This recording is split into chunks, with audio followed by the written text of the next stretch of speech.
وہ ایک عالم کی ویڈیو کسی نے بڑی زبردست بھیجی فیس بک پر. کسی ہندو نے سوال کیا کہ مسلمان اتنے ظالم کیوں ہیں, بقرعید پہ کروڑوں جانوروں کو کاٹ دیتے ہیں, تو اسلام تو ظلم سکھا رہا ہے, جانوروں کو ہلاک کرو, کاٹو ہیں کاٹ کاٹ کے. یہ تو اللہ نبی رحمت للعالمین تھے اور اللہ رحمان رحیم ہے, تو یہ جانوروں کو کٹوا کیوں رہا ہے اللہ تعالیٰ؟ انہوں نے بڑا اچھا جواب دیا. انہوں نے کہا کہ بھائی دیکھو, جانور کس کے لیے بنے ہیں؟ انسان کے لیے. تو ان کا کاٹنا ہی مقصد ہے, ان کو باقی رکھنے کے لیے پیدا. فارمی مرغی کیوں بنی ہے؟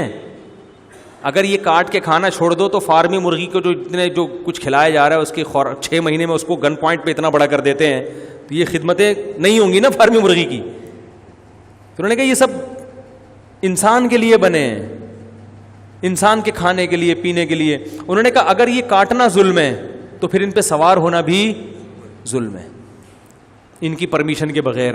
ان کا دودھ نکال کے پینا بھی, بھائی آپ گائے کا دودھ نکال کے پیتے ہو, پرمیشن لیتے ہو کہ میڈم آپ کے بچے کو اتنا دودھ چاہیے, اس کے علاوہ زیادہ ہے تو اگر آپ اجازت دیں؟ کوئی اجازت لیتا ہے؟ بلکہ اگر وہ لات مارتی ہے تو پاؤں باندھ کے, اور ہندو بھی یہ کرتے ہیں, ہندو بھی زبردستی نہ چھوڑتے ہیں اس کا دودھ. وہ بول سکتی ہے کہ بھائی یہ دودھ میرا ہے, آپ کا نہیں, کیوں لے رہے ہو؟ کسی کے فریج میں سے آپ دودھ کا ڈبہ بغیر پرمیشن کے اتار کے لے آئیں تو کتنا بڑا ظلم ہے نا. بھینس کو نچوڑ کے اس کی ایسی کی تیسی کر دی بیچاری بھینس کی, ہڈیاں نکل آتی ہیں اس کی تھنوں سے. اور گدھے پہ سوار ہو جاتے ہیں, تو بھائی گدھے پہ سوار ہونا بھی چھوڑ دو. گدھے سے پوچھا آپ نے کبھی سوار ہونے سے پہلے؟ جب بھی پوچھو گے وہ یوں کرے گا, حقیقت ہے. گدھے سے پوچھو وہ ایک دم بولے گا نہیں, بالکل نہیں, تجربہ کر کے دیکھ لیں, فوراً گردن ہلائے گا, بولے گا بالکل نہیں. لیاری میں دیکھو گدھوں پہ لوڈ کتنا ڈالا ہوا ہے, پورے سریے ہوتے ہیں نیچے تک. تو یہ ساری چیزیں جو ہیں گدھے سے پوچھ کے ہو رہی ہیں. تو اگر ناجائز ہے تو گھوڑے کی پشت پہ بیٹھ کے اس کو دوڑانا بھی ناجائز, اس کو چھوڑ دو, اپنی زندگی گزارنے دو.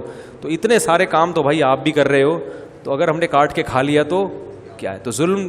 آپ یہ کہہ سکتے ہیں ہم چھوٹے ظالم, مسلمان بڑے ظالم, تو ظلم ہی ہے نا. چھوٹا ہو وہ بھی تو الاؤ نہیں ہونا چاہیے, تو آپ اس پہ بھی پابندی لگاؤ کہ نہ کوئی جانور پہ کبھی کوئی سواری کرے گا. جانوروں پہ جو ریسرچ ہو رہی اس کی بھی اجازت نہیں.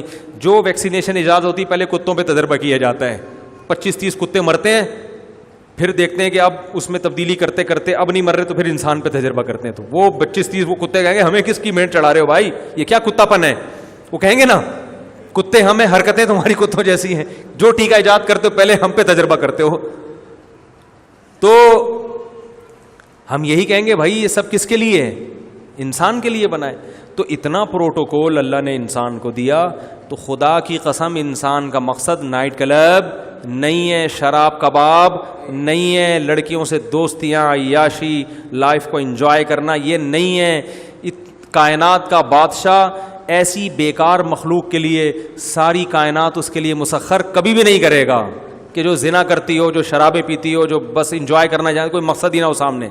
بات یہ ہے کہ یہ پوری کائنات کا حساب و کتاب نہیں ہے, انسان کا حساب و کتاب ہے. انسان کو اس لحاظ سے بڑا پروٹوکول دیا گیا کہ سب تمہارے لیے, لیکن انسان کے ذمہ کام لگایا کہ تمہارا ہر عمل نوٹ. گدھے کا کوئی عمل نوٹ نہیں ہو رہا. گدھا کسی بھی وقت کچھ بھی کر سکتا ہے, کھڑا ہو جائے گا, کلاٹیاں مارنا شروع کر دے گا, ڈھینچو ڈھینچو اتنی زور سے آواز نکالے گا. مرغا کچھ بھی کر سکتا ہے, کتا کبھی بھی کتے پنے پہ آ سکتا ہے, اس کا حساب نہیں ہے. پاگل کتا آپ کو کاٹ لے, کوئی قیامت کے دن گناہ نہیں ملے گا, کوئی کیس نہیں ہوگا اس کے اوپر, وہ تو پاگل ہے بھائی. بلکہ جو پاگل نہیں بھی ہو وہ بھی کاٹ لے تو کوئی کیس نہیں ہے.